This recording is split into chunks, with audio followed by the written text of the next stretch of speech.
Hello everyone, welcome to today's show.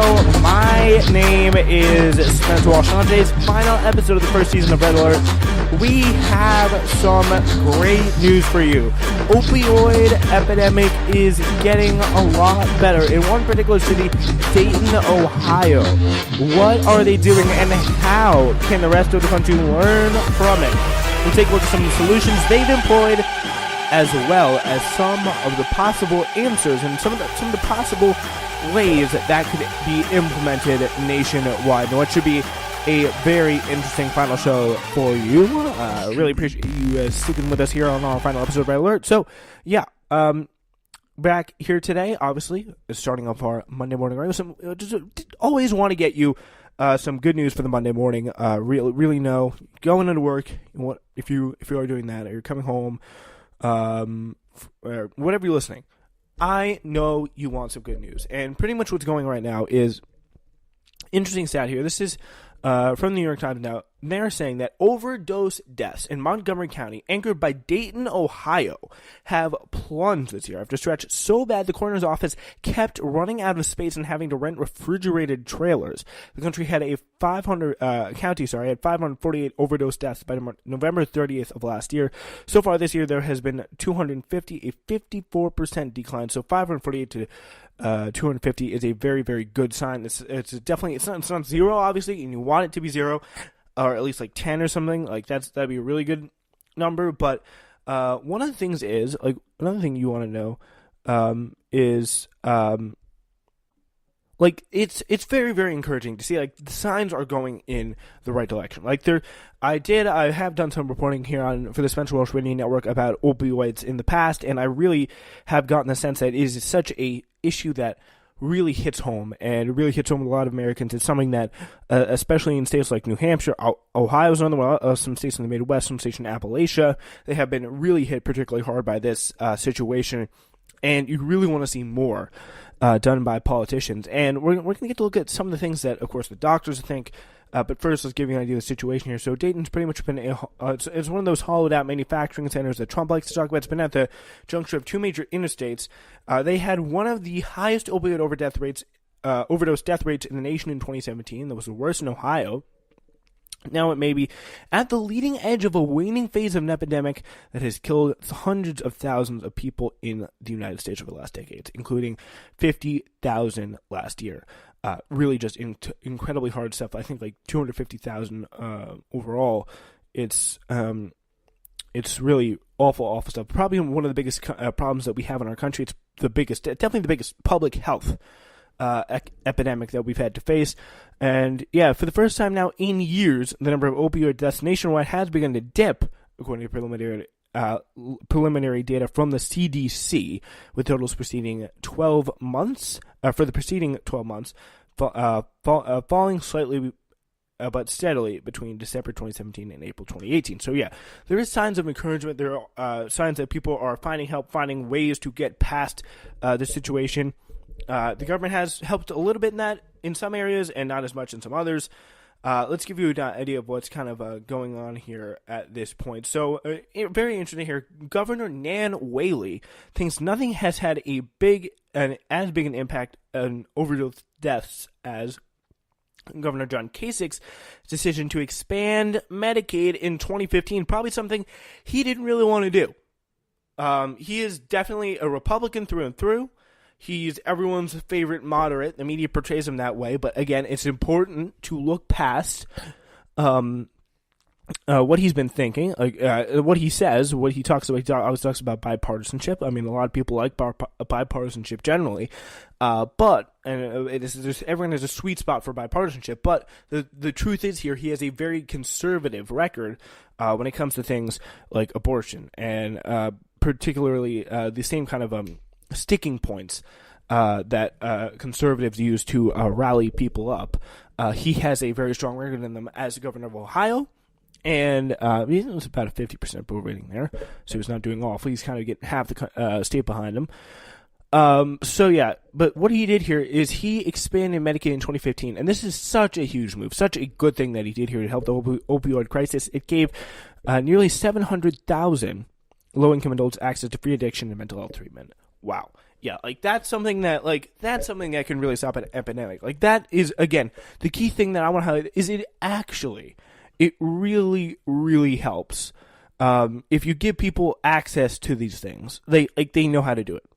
I mean, people like being addicted to opioids. It's not something that I'm not going to point out situation for all circumstances. Like every circumstance is different, but like it's largely like you don't see pretty much the point of time like Wall Street, like rich suburban towns, like towns such as they're less likely to get addicted to opioids. Like it's a system, it's a situation of like circumstances here.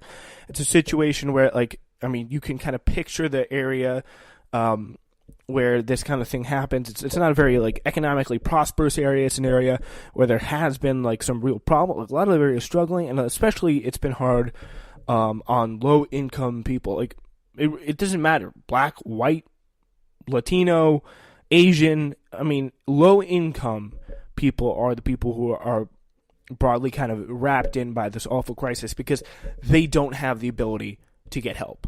And what John Kasich did here by expanding this Medicaid deal is they were able to get help. Like Medicaid helped them so much in the ability to expand and help low-income people, especially who really struggle with this, to get back on their feet. Really, really big deal.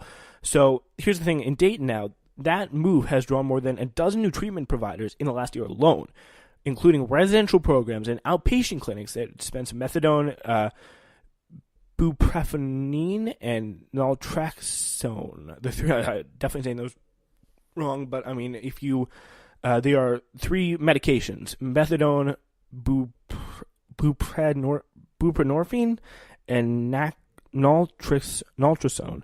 The three medications approved by the FDA to treat opioid addiction. So yeah, they've been very instrumental. So like that grant has set in motion a chain of events that has really, as we see here, made a difference, especially in that city alone, in the opioid crisis. So yeah, in an interview, Whaley, who's the mayor, says it's the basis for everything we built regarding treatment. If you're a state that does not have Medicaid expansion, you can't build a system for addressing this disease. So, yeah, and that's a very big deal. Nan Whaley, she is, I'll give you 2 seconds to guess it. She's a Democrat, and yeah, it's not very surprised. She was actually a superdelegate to the 2016 DNC, which is interesting. That's actually very interesting. She's a former executive of the Montgomery Democratic Party. She's pretty strongly Democratic. But the thing is that she is able to get this. She's able to get the thing that John Kasich did that was good. She was able to translate it into her city for her people, which is a big deal. An event held every other month at a church in Dayton's East End shows the scope of the available option called Conversations for Change. New York Times describes it gives people addicted to drugs a chance to have a meal and meet treatment providers who on a recent evening had set up more than a dozen tables. This is all about Narcan training is another one of the big things. There's representatives for each program at these Conversations for Change areas at the church, the meetings. Like, they help. Like, there's another thing that helps. Like, it's such an incredible community effort that's going on in these places. Like, they're able to help each other kind of get off this kind of and stop this disease, which is a really cool thing to see. Like, kind of the good side of humanity, helping people out here. John Kasich has said the state is spending $1 billion a year to address the opioid epidemic, and a big chunk of that is in Medicaid funds. So yeah, I mean, like, there is a big deal. Like, you can give all the money to like opioid charities like you want, but the government in the end is still going to be able to make a huge deal. And whenever someone says government doesn't do it, like, name me one thing government does well. Like, I think it's very important to realize, like, government can do good things here. And this is one of the key situations. When you fund and put money into Medicaid, you can really, in public health initiatives, and especially in areas where this is happening, when horrible tragedies like this are taking place, it's such a big help to these people. And, like, it really provides them the resources with what they need. Like, they have the will they have the strength to get out of this. What they need is the resources. Like, they can put, like, they're tough, like, these people, they're tough people. Like, they're American. Like, they're tough people. They can get out of this situation. That bad circumstance, or whatever the case may be, they'll put them in. But if they get, like, once they get the help, and that's, again, why Medicaid expansion package, case extended, I think here is such a big deal in this situation. It is absolutely critical that he did that, and it really help people get out of the hole of the opioid epidemic. Yeah, so with Medicaid now paying for nearly all low-income residents who needed to get addiction treatment, Ohio has been able to go beyond the basics in spending its share of several billions of dollars in the opioid grant money from the Trump administration that they've been giving to states. One example is paying for people who go to jail and lose their Medicaid coverage to stay in treatment with their regular provider while they're incarcerated. So, like, that keeps people out of situations that maybe their opioid addiction in some indirect or direct way has caused them to go to jail. And that would be able to help them get out. Like, and I really do like talking about this here on my show. Like, I don't like talking about, like, Trump's tweets. Like, that's not satisfying. Like, talking about something like this, a little bit of digression, I know, but, like, talking about something like this is actually, to me, it just gives me so much, like, yes, I like to see good news like this, especially when a Republican governor does something that helps a city out like this. It's just a really kind of cool moment. Like, it's like, I know I'm definitely critical of Republicans a lot, right? And, like, Trump. And, like, the fact that Kasich really did, like, he saw the necessity to do this, although he probably wasn't the biggest supporter of it. And the fact that he signed this bill, I mean, and the fact that it did so much for Dayton, Ohio, and probably other places as well, like, it's a big, big plus in his direction that he was able to push past some other governors of the region, like Scott Walker, for just doing awful things and actually doing good things instead. Like, yesterday, we talked about Scott Walker and what he's done. The fact that he is able to do that is, like, it's very good stuff. Very good stuff. And Sam Brownback of Kansas, he's also in that area, although he's not the governor anymore. Laura Kelly, shout Laura Kelly. It's entirely possible that the biggest factor in Dayton has been the dwindling presence on the streets of carfentanil, which is an analog synthetic opioid fentanyl that CDC describes as 10,000 times more powerful than morphine. Wow. Ohio is particularly hammered by carfentanil in recent years, according to the CDC. The state had 1,106 carfentanil-related deaths from July 2016 through June 2017, compared with only 130 in 9 other hard-hit states combined. So during that period, carfentanil was showing up regularly in Dayton's street drugs, including methamphetamine, cocaine, and fentanyl. Nobody's figured out why Ohio saw more of it than anyone else, but there's no question the explosion of deaths in Dayton's early years, that it played a huge role in Dayton's early deaths last year. So that's also, it's a very big thing that is happening here. I mean, the opioid addiction, like, that's, like, it's not all just what politicians can do. It's not all just like, it's not all like the politician's decision. Like, it's not all what politicians do. It's kind of like, again, just random things that happen.